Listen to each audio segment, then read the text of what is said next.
You are tuned in to Stewart Spotlight Podcast live with your host, William Stewart Jr. with topics of everyday life.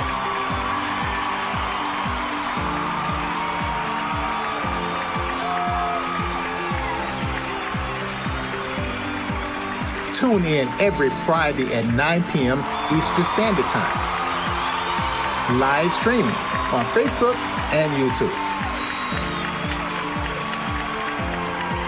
Today's guest, LaTonna Wright.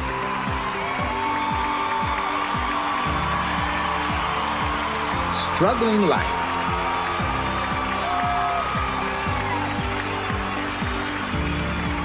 Now sit back, relax, and enjoy another episode.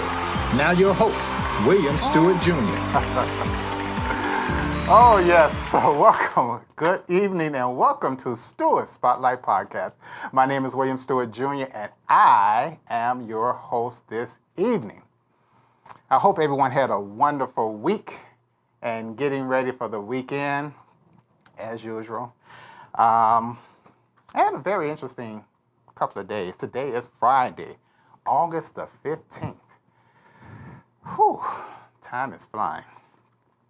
But I need your support. I know you're asking, how could we support you? I'm glad you asked. You can support me by doing this. I need your support.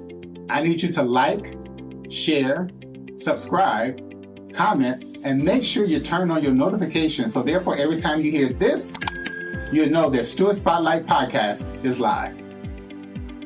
Yes, that's right. Make sure you turn on your devices, laptop, cell phone, computers, and turn on your notifications so every time you hear that ding ding, make sure you tune into Stewart Spotlight Podcast and give us some feedback. Give us a comment.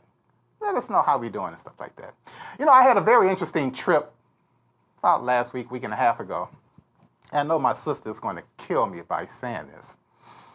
I went to visit, spent some time with my sister, and went to go see my great niece and my great-great niece and my great-great nephew. And my sister, here's a picture of her. Okay, it's not working, but I'm gonna bring that up eventually. My sister took me to a restaurant. There we go, right there. My sister took me to a restaurant, and she wanted me to cook my own food. Now, I have a problem with this. Why would you go to a restaurant that you have to cook your own food and you got to pay the full price? But we had a nice time. We laughed a lot. We ate a lot. We went to go see different things in the city, but it was good spending some time with my sister. I have a message for this week. And a dear friend of mine, Bud, he always sends me messages during the day, and I thought this was pretty good. It says, if they don't involve you, don't get involved. If they don't tell you, don't ask. If they don't invite you, don't go. Know your positions. Know your position in people's lives. I'm trying to let that marinate a little bit in my soul and my spirit. That was a good one, Bud. Thank you, Bud, for that little piece of advice. Today's guest is LaTonna Wright, and her story is interesting. Struggling life. So after this break, we're going to come back with my guest, LaTonna. Stay tuned.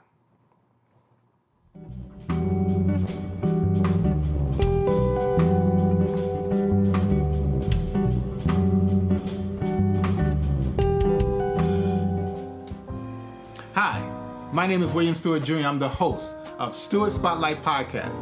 How would you like to be a guest on my show?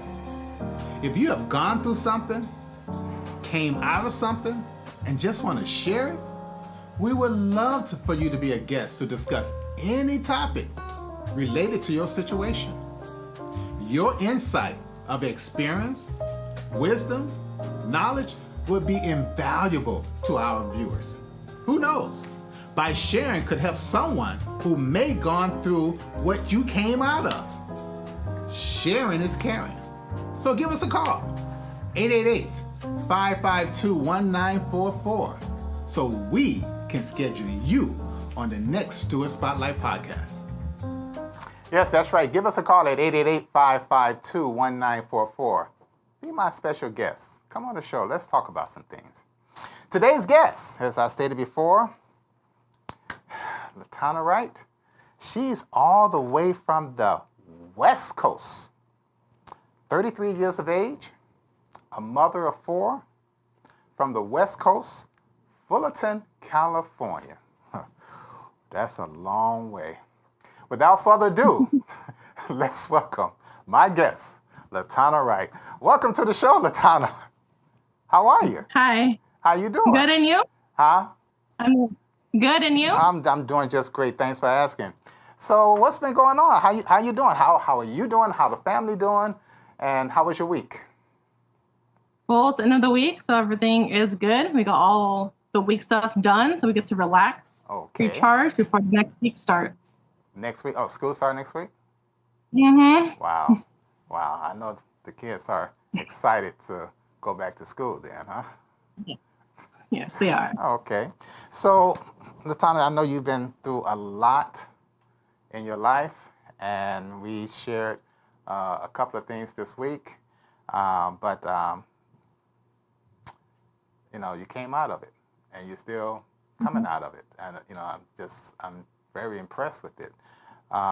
So let's start off with how many siblings you have. I have 2 siblings, an older sister and a younger brother. So you're the middle child. Yes. Okay. So how were you what about your mother and father? My father passed about 4 years ago. 4 years ago, and I don't really talk to my mom. Okay. How's your relationship with your brother and sister? I get along with my brother, even though we don't see each other as much. We still have that bonding. My sister is very distant, doing her own little thing, so waiting for that phase to die out so she can come back to the family. Oh, okay. So it's something personal going on there, I'm assuming. Okay. Well, how was your home going? How was home going? Oh, gosh, I'm putting you in the grave already. How was your home growing up? The home, it was very difficult, but overall, I think it's what we needed. We got our challenges. We weren't spoiled like some kids. We weren't non-disciplined. They made sure that we were in check. Okay. But most of the time, it was the type where it's better to look good on the outside than the inside. So the outside always looked better than what it was on the inside. Of course. Did you have a close family member you were really close to? Close. The only person I was really close to would be my dad. Okay. And my grandpa. So you were. But that was later on. Yeah. So you was a daddy's baby, huh? I was. So what about your other sister and brother? Were they jealous of you because you had more attention, or they all had equal attention? I don't think they cared. My older sister was my mom's favorite, and then Lucky was just like the baby of the family. Everyone took care of him, so he was just there. The spoiled one then, right? Yeah. Okay, let's talk about school a little bit. How were you in school? School, I was pretty good in school. I used to love learning. Then as I got older, people around me didn't love learning. So I wasn't really learning anything. They weren't teaching things that I didn't already know. I just stopped going eventually. Stopped going to what grade? 10th grade. So you stopped completely? Not stopped. I would go every Friday to take the test so I can at least keep a D in my scoring. But yeah, majority of the time I was ditching. So, but you were an A student and was on the honor roll at one point, correct? Yeah. So you want to just throw that out the window and just ditch school? Well, when you go to school, you want to learn, you want to feel like something. But when the students are slacking around you, the teachers don't really know what they're teaching. It just doesn't become exciting anymore. It just becomes a chore. So I'm waking up early to do something I can do at home. Oh, okay. Wow. Okay. Did you get into fights? Into any fights in school? I was afraid of my father to do stuff like that. So the father was the disciplinator. Yes. He took schooling very seriously. Yes. There's things that you cannot do or there will be consequences. Yes, I could imagine. So I'm assuming your father were the one who was giving out punishments versus your mom? Well, they both gave out punishments. It's just his were more memorable. They weren't always all the time, but he made sure that you remembered his punishment. Give us an example. Will be times like he'll have you hold something really heavy and have your arms straight out. And he'll give you like a 2-hour lecture, but you can't put your arms down. You can't hesitate or you will get whipped. So sound like or there's those simple ones where just a little, smack behind the head. Sound like something. It can go very range. Sound like something in military that he was going through. Military boot camp. Wow. Mm-hmm. Now, did you have a favorite teacher in school? A favorite teacher? Yes. That you enjoyed going to their class? Yes, I did. Okay. And who was? Her name was Miss Totten. She was my French teacher. Oh, French. So you know I love French then, huh? I did. I lost it, but I did. Sound like past tense. You lost it. Mm-hmm. Okay. If you don't use it, you lose it. Yeah, that's so true. So what was your biggest challenge? What was your biggest challenge as growing up as a child? Growing up, my biggest challenge was balance. I was taught to take care of people around me, but I didn't learn how to take care of myself. So I didn't know how to do both of them. So I'll take care of someone else while drowning. And that was my downfall. So I couldn't balance it out. I didn't take care of myself as well. Wow. So when you're referring to taking care of someone else, you're talking about a family member or friends or family? All the above. All of them? Oh, really? At what age are you talking about? I started helping out with Lucky when I was about 7. And then when people had struggles with their, addiction, I would help out with watching their kids while they go through their little phases. Okay. Wow. And then my mom with her surgeries. Okay. What was your goal in life before having children? My goal was to be a doctor. I wanted to be the first care for babies. Like that was my dream. I studied it since 7th grade. I was trying to get the best grades I could for that dream. And then, family came and I had to put my dreams aside. So now the family came when you was in high school.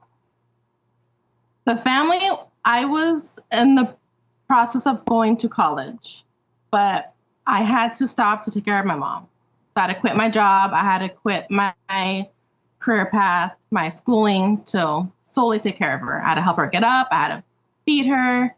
It was like a full-time job with her. So could you describe something that you learned in life that stuck with you in the past? I learned, sorry. What I learned was always put yourself first. Even if it's so selfish, put yourself first. Because in the end of the day, only you have you. You cannot rely on anyone else to help you get to where you want to be. That's true. You're absolutely right there. Now, you have 4 kids. And Yes. for whatever reason, my button is not working to show your kids. I don't know why. There we go. You have 4 kids. And now, I want a disclaimer because you're the one who sent me those pictures. How blurry, it looked better when it was a whole picture, but now that I see it how individually. blurry they are. So I just want you to know that.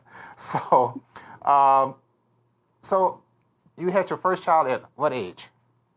22. 22. And Mhm. how difficult was it being a parent at 22?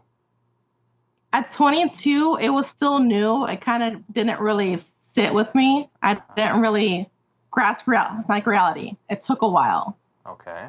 So I didn't really feel like a mother until he was about probably 6 months when it finally just dawned on me like, oh, I am actually a mother and care of a child.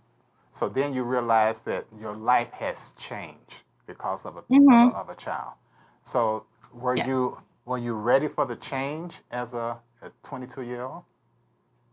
At 22, I was already taking care of everyone else's kids. So it wasn't really a big change to me. It was just something I already knew how to do. It's just different that it's mine, Okay. something that I can't give back. Okay. All right. Wow. Okay. So now, how could you keep yourself engaged in harder times in life? What do you do to keep your mind focused?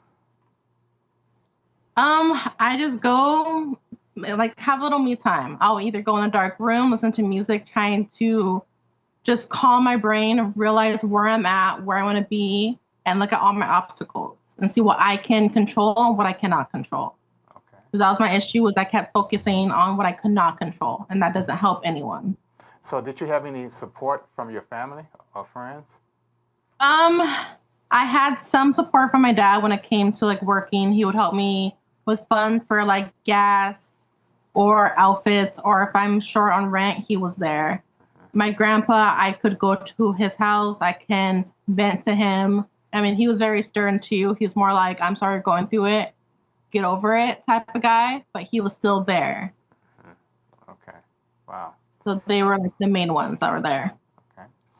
Okay. Now we're going to speed forward a little bit. Now you have 4 kids, and now you're struggling. Now, where was Yeah. where was the father? The father, my son's dad, he decided to run to Mexico. I guess he put himself in danger. So he tried to protect himself. Mm-hmm. So he came back around the time that my son was 10 months. Okay. And he seemed to be very jealous of his son. He tried to hurt my son on several different occasions. So eventually had he be kicked out.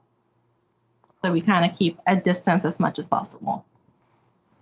Okay. So what happened after that? Did he come back into your life years later or months later or? So he kept violating the restraining order several times. Okay. Eventually I moved and I didn't really hear from him or see him. There'll be times that I would try to see if he wants to be a father because at the time he was using. So I waited until he was at least 5 years sober, changing his life. I'm like, okay, let's try it again. Like, let's see if you want to be a father. He saw his son maybe a few times, but he just realized it's just not for him. And I haven't seen him since. But the last 2 years, he has been coming to do visits and vandalizing my vehicle like twice a year. So It's been lovely. So now, is he the father of the other 3 as well, or just the oldest one? Right. Correct. Did he give you any kind of support? He pays child support, but he would quit his job so that they wouldn't take anything from him, or he'll say that he's homeless so that they will lower it. So for the longest time, his child support was anywhere from $50 to $200 a month.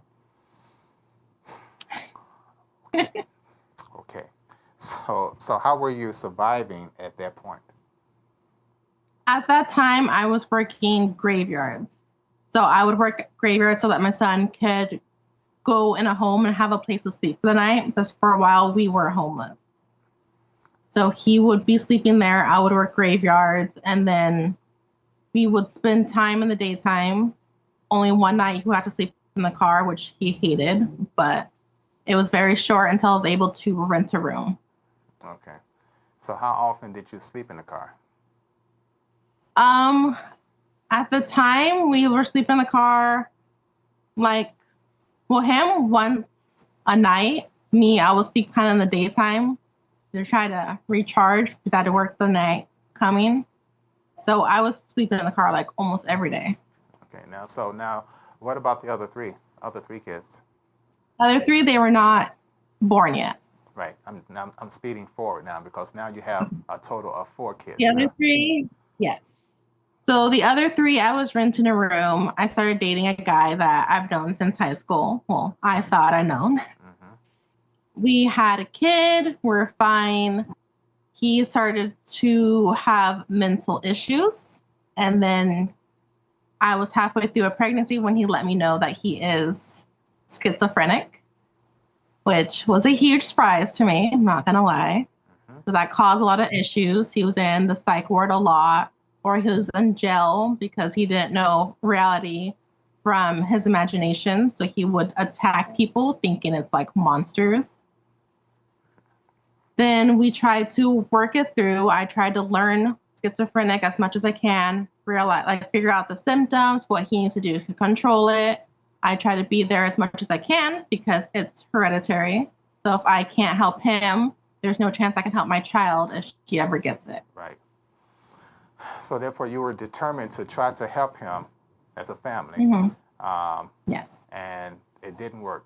No matter how many times you tried, it just didn't Mm-mm. work. But you continued to have kids by him. Yes. The second one, we weren't doing the best, but we were trying to find our balance. Mm-hmm. He would listen to me when I realized he was having like a little bit of issues. I'll be like, you need to take your pills or go to the doctor to see if you need a better strength. We were doing fine. But it's just every once in a while, every time he goes to his family, that's when he would relapse and have issues. So in my head, I'm like, I have to try for my family because if I quit easily, then everyone's going to put the blame on me because, always blame the moms. So I figured I might as well try as much as I can, try to help him because I don't want him to go out in the world how he was either, because that was not safe for anyone. Now, this is after the second child? Mm-hmm. So then you had another child by him as well. The fourth one, we had our own apartment.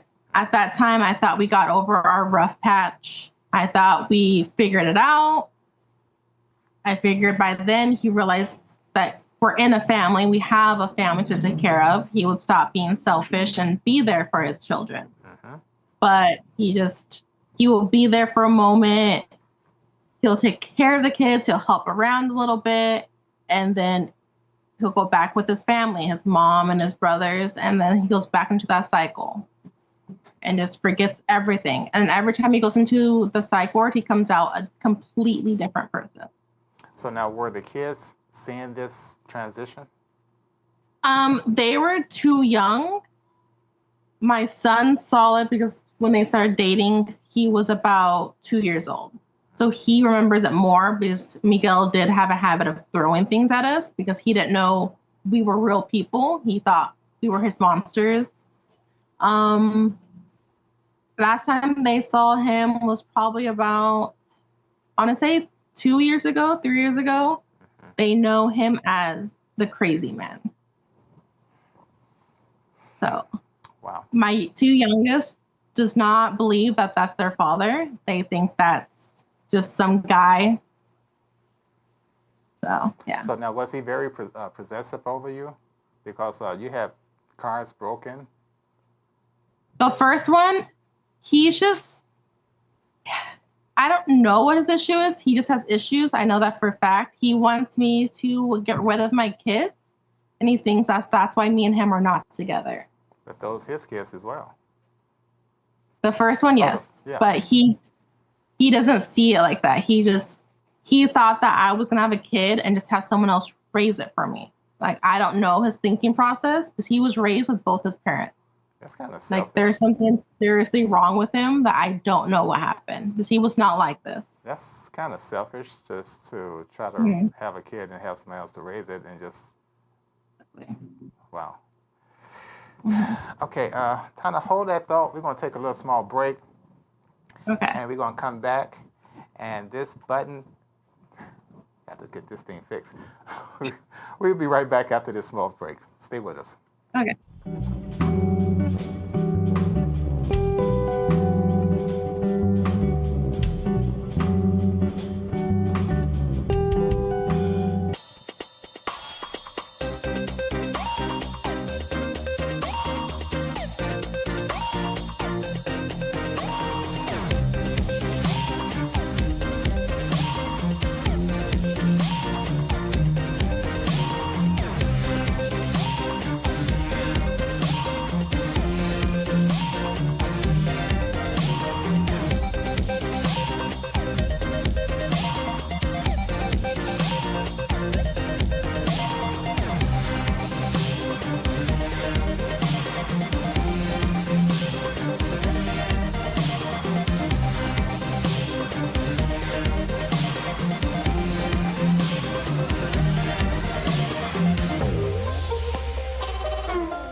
And we're back with my guest, Tana Wright.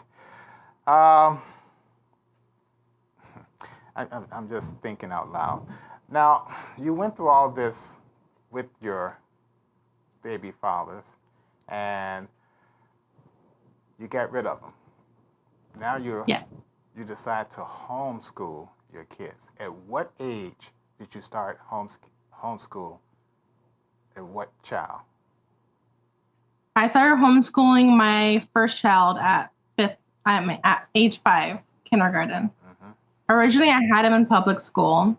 I taught him through the summer so that when he goes to school, he'll catch up. He'll be where everyone else is. But he kept having issues. He was reading backwards. He was writing backwards. He switched from writing left hand to his right hand. And when I had the first parent conference, they told me that he could count up to 10, that he knows about 9 letters of the alphabet. But when he went in, he already knew how to count. He already knew all the alphabet. So it was very confusing. But she told me that he was really good at cutting and gluing. Okay. So I told her about the issues that my son was having because he didn't have them before, because I would know if he was reading or writing backwards prior to. Her excuse was I didn't put him into preschool. So they had no intention of trying to see what was going on, try to get him any help. So eventually I just had to take him out, put him in homeschooling where they can have more one-on-one, and they actually took things seriously. Okay, so now you're still homeschooling the other kids as well. Yes. So now how do you do this? Because now you have 4 kids, homeschool. Mm-hmm. Do you put them in different rooms, or you separate them, or they take breaks, lunch breaks, school breaks? How does that work? The 2 oldest ones will first start with the computer. They don't like writing as much, so I have them type things. They'll do math and language arts on the computer at the table. And then my youngest ones, we will sit together and we will write. We'll go over flashcards so they can do the sight words, addition, subtraction. So I'll work on the 2 youngest together, and then I'll have them go on breaks because I only make them learn for like 2 hours out of the day before they kind of just give up. Uh-huh. And the older ones, I will do one-on-one. So now, are you planning on enrolling them into school eventually? At what point? Or if they want to go to a regular school, I will put them. They don't seem to want to. I think they realize that it's a lot harder because they have to wake up early every day. Because as homeschooling, we can start later on the day if we wanted to, or some days and just work harder the next day. I think they like the fact that it's not set in stone scheduling. Okay, but you can't. Just with them, I can. Huh? But you can't continue to homeschool for the rest of their life. I mean, technically, I can homeschool them all the way through high school. I don't have the intentions to do that. Okay. Right now, Aiden's in 6th grade, and I put him in programs for electrical engineering.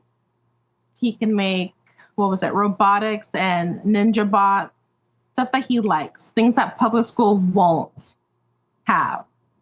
Okay, now do you receive programs or assignments from a school that you can just teach them from, or where do you get your materials from? We order it. We get fundings for school supplies.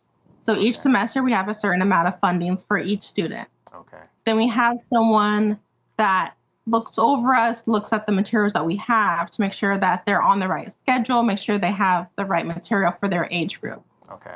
So it's not just me going in blind. I actually have people there that are helping, the tutoring. They can see like, hey, they're struggling in this. Maybe you need this supplement.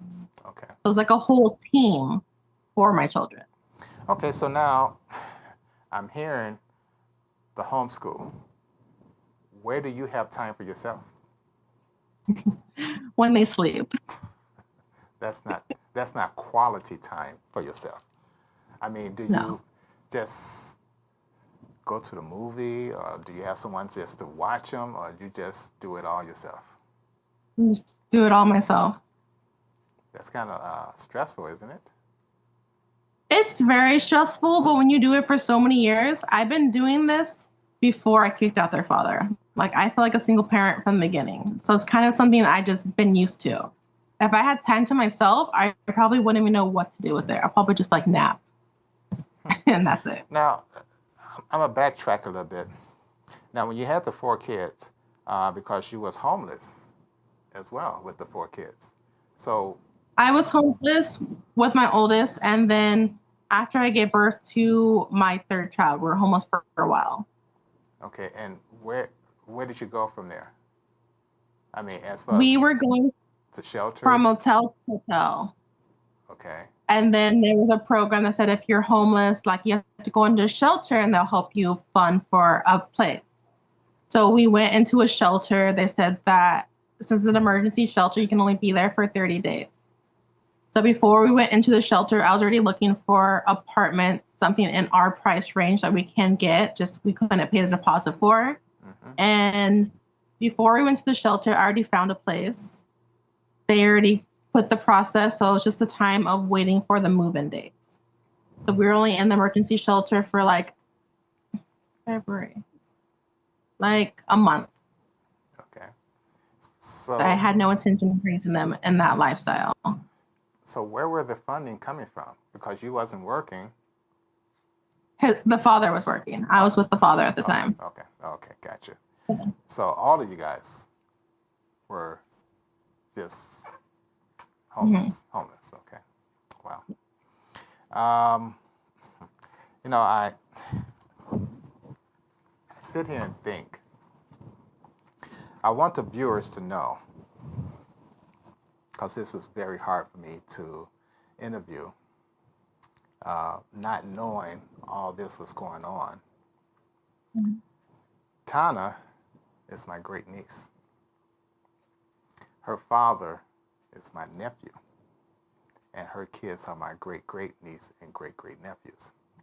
And I was really stunned to hear this years later, because I was not even aware this was going on with her.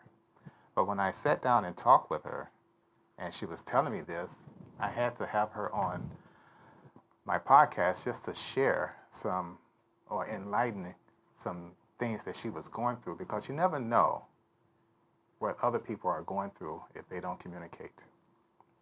And the estranged relationship that she had with her mother, I don't want to go into that right now, but I knew my nephew, who was very strict. I knew that for a fact, because he was my brother's son. But I'm glad that you took the time to come on the podcast to share your story. Is there anything you would like to add on? Well, they always say if you work hard, you can get what you want or be who you want to be. But what they forget to tell you is if you choose the wrong partner, all your hard work would mean nothing. Mm-hmm. So you really got to take your time to learn someone. Mm-hmm. I think our issues in this world is we rush into relationships, but we should go through the best friend phase before jumping into a relationship. Really get to know that person, who they came from, which is very important. Who raised them will tell you a lot about who they will become.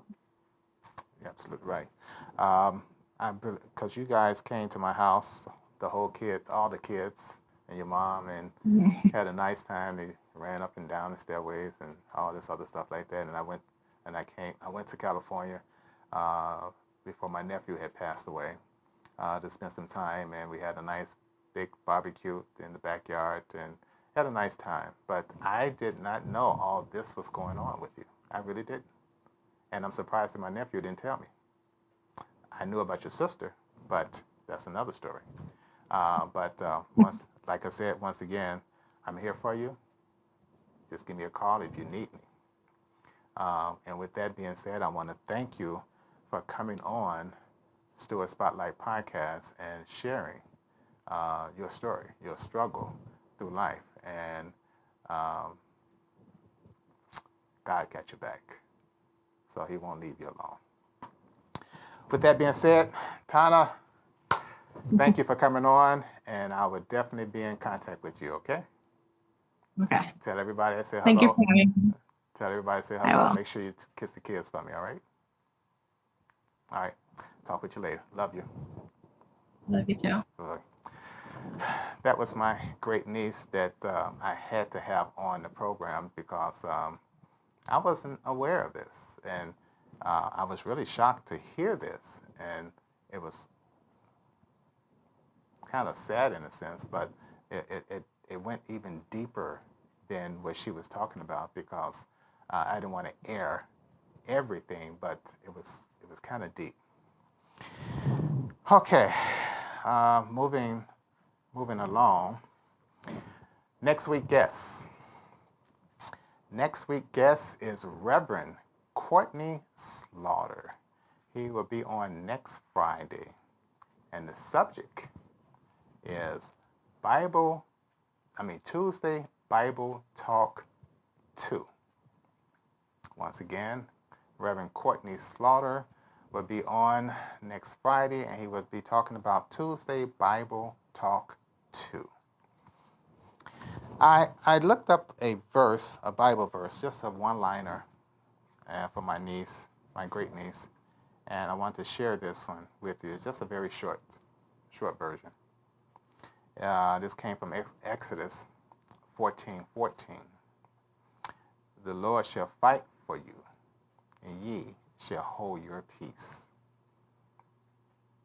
So, with that being said, I want to thank you for tuning in to Stewart Spotlight Podcast. I hope everyone will have a safe and wonderful weekend. And always remember, I love you. God loves you too. Talk to you next week. Have a blessed day.